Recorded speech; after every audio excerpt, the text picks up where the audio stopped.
The thing about using generative AI like ChatGPT is the first way you try and use it is almost always going to lead you into frustration. So the first thing people do is they treat it like Google. They try and Google something and find out a fact, and actually it makes up a lot of facts, and it's not a search engine. It's very unsatisfying. People often walk away. Maybe they try and ask the system to have a personality. They'll banter with it. They expect it to be like Amazon's Alexa, and it doesn't have a real personality, and they walk away disappointed.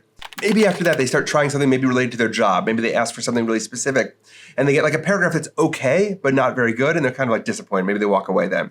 All of these things are actually misleading. They're not the way you actually want to use the system. To use the system, you have to treat it like a person in some ways, like a infinitely helpful intern that also happens to lie sometimes and get confused and really wants to please you. And if you start thinking about it that way, it unlocks a whole realm of possibilities about how to use the system to make your life better.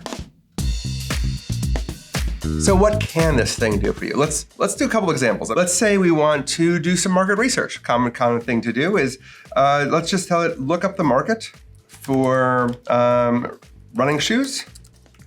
Give me a chart of the major players and their advantages and their market sizes. And this is now using Bing. So Bing is a version of ChatGPT 4, which is the most advanced model, but it only works that way in creative mode, which you see I've selected here. And the advantage of Bing is it's connected to the internet. So it's actually looking up results. Now you can see that it's actually creating the entire chart that I might have wanted to have for my market sizing here. And not just that, it's giving sources and information for each of these things. Because the system doesn't actually know what's true and what isn't, you do want to fact check everything that you see. What I would do is check each of these sources. And this is where Bing makes it nice because I can actually click the links and see what the sources are. Fact checking though takes me a lot less time than if I was trying to write this all from scratch. So we're getting a whole report here about the future of shoe brands with all kinds of really neat insights and stuff we can work from. I would never just send this to someone, but as a starting place, it's probably saving me hours of work right now. That's the way to start thinking about using the system. Hallucination is a fancy word for the AI makes something up with complete confidence, right? It doesn't know things. It will tell you stuff, and its goal is to make you happy, so it's going to tell you all kinds of things. It also makes stuff up if you ask it to explain its own reasoning. It doesn't have reasoning. It'll just make up an answer that sounds good based on the answer it gave you. So it's easy to get this thing to lie, right? And a lot of people do that, and then they're like, oh, this is useless. But if you're not trying to maximize lying and you learn what these rules are, it's very easy to have it produce mostly accurate answers. You still want to check the results.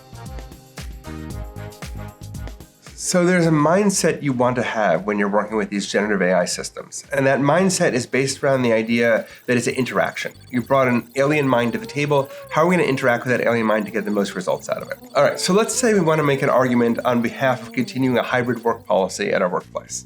And I'm going to use Bing here. So the first thing I often want to do is get the system to learn some stuff. You want to provide context to it about who it is and what it's trying to accomplish. How do we provide context? Well, a few different ways. We can tell it who it is, and we can also give it a kind of context of knowledge. So let's first ask it to get some information.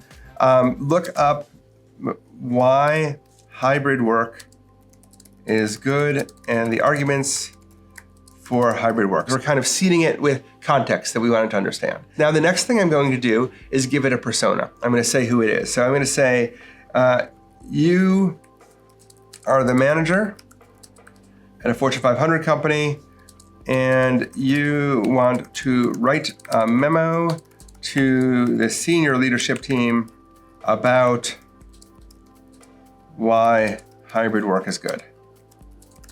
So now we're going to see what happens. If I don't like this answer and it looks like it's going to be okay so far, I would actually just stop the response, either ask it again or do a clean sweep and start over. One of the ways you're iterating is on the whole conversation. If you get to a dead end, just restart. It's memorizing stuff. It's getting stuck on a path. That path could continue. Now you can see this actually is a pretty high quality kind of memo piece it's already doing. Dear senior leaders, I'm writing with you with my own perspective. It's pretty good, but I would be reading this over carefully and saying, okay, are the facts correct? And I might want to make some corrections. Like, I think some more specificity might help. I would say, we are a manufacturer of batteries. Redo it with that information. So now I want some specificity. We'll see if it's better. It might be worse.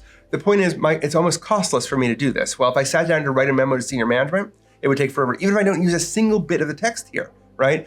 It still has pushed me to think about topics I wouldn't have thought about otherwise. I'm going to end up being more creative. I'm going to have less problems in the way here. And you'll now notice it's talking about the whole idea of now starting to weave this battery perspective into this. I might want to go one step further. I'm going to stop this here, but I could say, now tell me the arguments I would likely hear against this point in a meeting and how to answer them. Right? And so now we'll go one step further. Let's figure out what the counter arguments are and what that would happen here. So here's some possible arguments, and it's saying, it's giving the argument and the answer. So now we're prepping for this whole thing. And by the way, I've got a fictional case here, but I could give the names of the people, it would look them up, and then tell me about the individuals involved and who would likely make that argument. Not everything here is going to be right, but we're working through a process of working with this. There's a whole bunch of different kind of ethical implications. On one hand, it's trained on the entire internet, which is a mix of amazing and sort of cesspool of nonsense, right? People aren't being paid for the training data. Everything we've ever written is feeding the model. How do you feel about that is sort of an open question, and legally we're not 100% sure of how that all works. The second ethical level up is that the models probably learn various biases about the world as a result of all of this. So if you ask it to talk a story about an entrepreneur, it's most likely to talk about a male entrepreneur. And you see those kind of biases sneak in, and they can be very subtle and difficult to detect. The third level is, on top of all of this, companies like OpenAI have worked pretty hard to create guardrails. It's why the system won't do certain things, or sometimes will refuse to do things, because it will not let you make an offensive statement, right? Or it'll try to prevent you from doing that. Some people chafe against those restrictions, but that's an attempt to make the thing be ethical. And then there's a final level, which is called alignment, which is the idea that as these AIs get more powerful, are they doing things that help humankind as a whole or hurt humankind as a whole? There's a lot of levels of ethics to deal with. The truth is that when you're using the system, it's hard to sort of separate out what's happening. And you kind of have to make a choice about whether you're going to embrace this or not.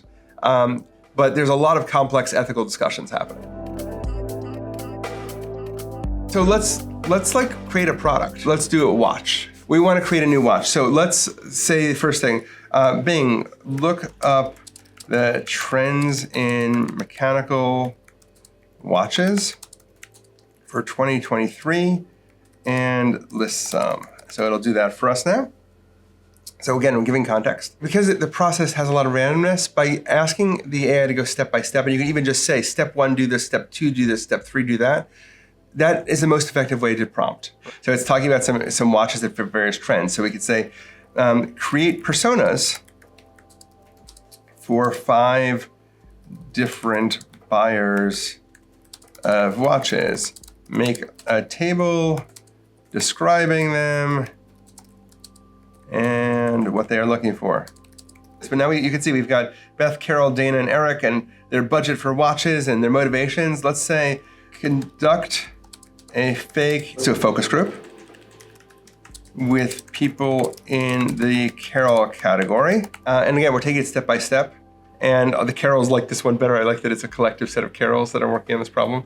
And then we could say, okay, now describe the watch, a prototype watch that would make Carol happy, and pass that detailed description to Dolly, which is the image maker, to show me a picture. We can also say, while we're doing this, come up with the proposal for a website. Oh, it's not bad. Selling this watch to Carol. And so here, those are not bad pictures. And so let's do that here. So now it's going to write a proposal that we might want to give to our website designer. It's creating a whole timepiece thing called vintage timepieces. And here's what we're going to do with this. We're going to take this information, which it's giving us, and we're going to paste it into GPT-4 and ask GPT-4 to create us the homepage. So we'll just take this here, and I'll copy this over. The context window on Bing, it only takes a little bit of space, and so it's not as good for coding, right? So we don't need the internet anymore. So we will say, we will ask it to create this website, create the HTML and CSS. Okay, so now it's going to create the website for us, and we can just literally paste this in. And here we go. So coding up for us, right? Nice way of skipping website design. If you don't know how to use this, by the way, just ask it. It'll tell you how to create a web page and how to host it and where to host it and do all that work for you. So all of this is novel, and we've created a product in 3 or 4 minutes, right, with a web page and done fake market research on it. It's pretty cool. To be very honest, almost everyone I know who has used these systems, you kind of bounce off it until it kind of clicks for you, and then you have a very sleepless night or two. And I don't have an answer for the sleepless night, right? I think you kind of like, that seems to be what happens, right? You're like, oh, actually, this isn't a toy. This actually does matter. This is actually going to affect my job, or jobs people I know. And then you're like, what does it mean? And we don't have an answer. So what you do is you double down and you learn how to use these tools. And then you think about what capability does that give me that I didn't have before? What parts of my job that are boring and awful can I offload? What things are tedious that I don't have to do anymore? And that model can kind of get you through that period.